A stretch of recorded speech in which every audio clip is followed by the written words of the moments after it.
It is my great pleasure to welcome all the friends and family of our graduating students to come hear what your students have been up to. It's always our proudest moment as a department to go over what the projects are that the students have done. You can read about them in the physics major newsletter, which I hope you picked up a copy on the back. This is the super advanced color copy. We print more later once we get all the remaining typos out of it. So you might a few little things that are wrong, but we tried to do our best in the time that we had to get this ready for you. The students are going to be speaking in alphabetical order, and they will be introduced by their advisors. So our first student is Angelica Arguelles, and Scott Severson is going to introduce her. Thank you, Lynn. We got this for everyone. I don't think I tend to need this file, but I'll use it as a good sport. It's my great pleasure to introduce Angelica Arguelles. Her work started with me. She's been obviously here at Sonoma State for many years and has come in for advising and so on, but she came in before fall semester last year and said she wanted hands-on work in the optics lab. And so we can construct projects like that for students. You're going to see these kinds of projects that happen in the different labs, whether it's in material science, optics, or astronomy. She's a go-getter, independent person going and working through things in the lab, and she enjoyed that work very much, and it was a joy to see her work on that. But when it came time for her capstone, her culminating effort for the class, she came to me and said, kind of like, testing the waters, if she could do an outreach effort. Well, it's perfect. It was a wonderful idea. She wanted to do outreach to Latina females to see what a physics career is like. And Angelica wants to be an educator. It's right in line with professional development for her to have this experience. And as I said, she was a go-getter. She took ideas from the work in the previous semester working in the laboratory in optics and decided to make an activity. She made 2 activities, one from scratch, one from finding out mechanics, as a good set of things as she'll describe.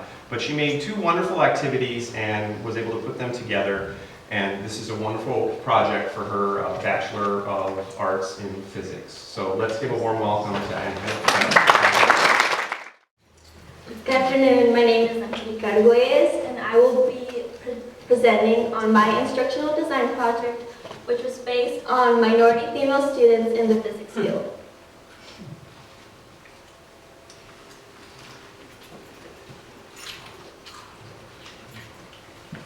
So just a little bit of background on what we'll be reviewing today. I'll be explaining why I chose this project as my instructional design project, what I did in the project, how I assessed it, the experiments we did, and the results that I gained from this experiment.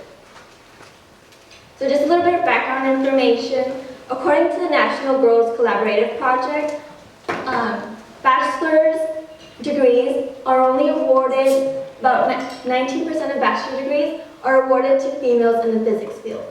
So it's very, very low. And as you keep progressing to doctorate and postdoctorate, the rankings keep getting lower and lower and lower. And it's a little frightening because women receive almost more than half of the bachelor degrees awarded nationwide. So you can see that there's definitely a gender inequality within the physics field. Here at Sonoma State, females compose about 60% of the student population. So we're very dominant and very present in this campus. However, despite efforts of recruiting females for the physics department here, only about 20% of the bachelor's degrees awarded here at Sonoma State are to females. So as you can tell, the statistics are pretty low. There's definitely a gender barrier within the physics field. For my project, I wanted to eliminate this barrier and introduce female students to the physics field at an early age, while along with introducing them to a four-year university. So my goals were to have students participate in 2 physics experiments of their own so they could get hands-on experience. I also wanted to assess their knowledge, see what they came in with, the knowledge that they knew beforehand, and the knowledge that they gained after the experiments in the outreach stage. Lastly, I also wanted to have students just learn information, have fun, and leave feeling confident in their skills, and knowing that science was something that they were capable of succeeding in.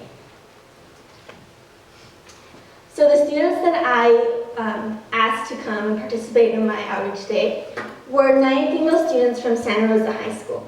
Out of these 9 students, 5 of them had recently moved to the United States, and all 9 were English language learners. Because they were all English language learners, they were not on track to meet A through G requirements. A through G requirements are needed in order to pursue a 4-year education right after high school.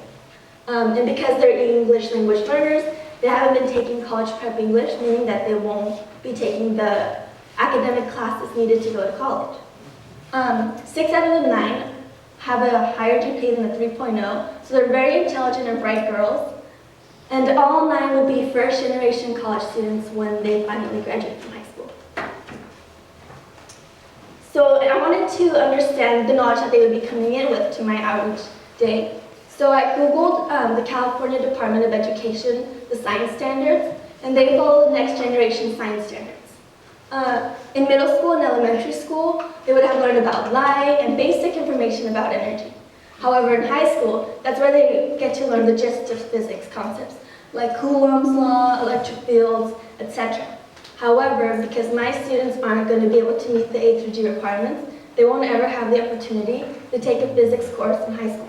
So, this is all that they'll be coming into my outreach day with. So I had to prepare a pre-survey and post-survey according to the knowledge that they had already known. So in my pre-survey, I asked 10 questions with multiple choice answers. I asked basic questions like conservation of energy. I asked about real and virtual images, etc. So one of the first experiments that we did was create a smartphone projector. Thanks to Paylish's store, we got a bunch of boxes, and with a magnifying lens, they were able to create a smartphone projector where they'd input their cell phones, and they could broadcast YouTube videos and make them larger and smaller, depending on how they wanted. So they got to play with focal lengths, magnification, etc. And they had a really good time. They also got to decorate their smartphone projectors, so they got to put their artistic sense into it. And then here's one of my students describing what it was like to create the smartphone projector. Yeah. And then they have to put good. And then I have to do it. And then I put my phone right here. Hey, come on. And then it's gonna be like this. I haven't done yet, but it's gonna be like this. And you can and then you gotta easy. And the video cut off, but at the end she said it was easy and cheap. So it was a nice little experiment that they got to enjoy at home too. The second experiment that we did was create a mousetrap car.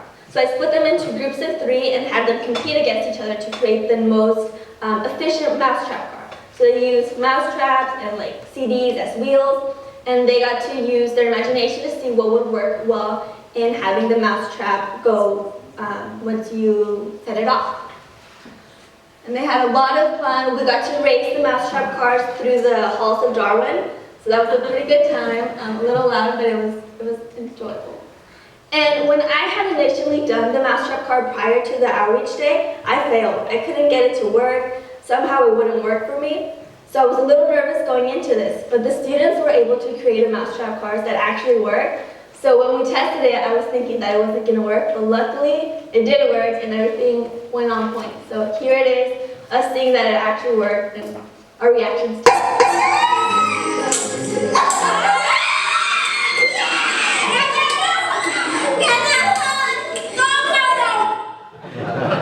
They were very excited that their stuff actually worked and that they weren't doing something pointlessly and that it had a purpose. So at the end of the day, what they should have learned from these experiments was concepts about magnification, focal length, convex lenses, etc., as well as energy, conservation of energy, potential kinetic energy. Those were just some of the points that we talked about and that I touched in lecture on. So come the post-survey, I asked the same 10 questions that I had initially asked in the pre-survey. However, this time, I didn't give them any multiple choice options. So they had to actually write down the information that they learned. I also asked questions about my performance as a presenter and future teacher as well. and how they felt about the physics field after engaging in those experiments in the day of outreach. What I got as a result from the pre-survey, they averaged a score of 41%. So they only knew about 41% of the knowledge in total. The lowest score was about 15%, so a student only got, I think, half of the question right. And the highest score was 60% information no. For the post-survey, they averaged a score of 79%, which resulted in a 64% gain. So I was very happy about that, knowing that they left having gained knowledge. And 3 out of the 9 students actually got scores of 100%. So I felt that it was pretty effective. As for me, they rated me on a 1 to 10 scale as a 9.5. Their opinions might have been a little biased because I do work with them at Santa Rosa High School on a daily. But they did give me constructive criticism and positive feedback, like make sure to be attentive to us and make sure that we're not goofing off and that we're quiet. So that was pretty nice. Some of the favorite quotes that I got from students was having them mention that they enjoyed physics because it was something competitive and something fun that they could engage in. I also liked that they learned about the information. Like one student said that she learned about magnification. One of the students actually told me after the outreach day that she had never even heard of the physics field. She never knew what it was. And after having gone and participated in all these experiments, she would consider it as a possible career choice because she felt that she could succeed in it, that it was possible and that it was something within her reach. So that was very nice and rewarding. And all of the students told me that they would consider majoring in physics or pursuing a physics degree in the future. So that was very nice. But my efforts weren't all by myself. I had a lot of help from the physics department here at Sonoma State, from the admin at Santa Rosa High School, and from migrant education. So I want to acknowledge all those who helped me and make this day possible. Thank you.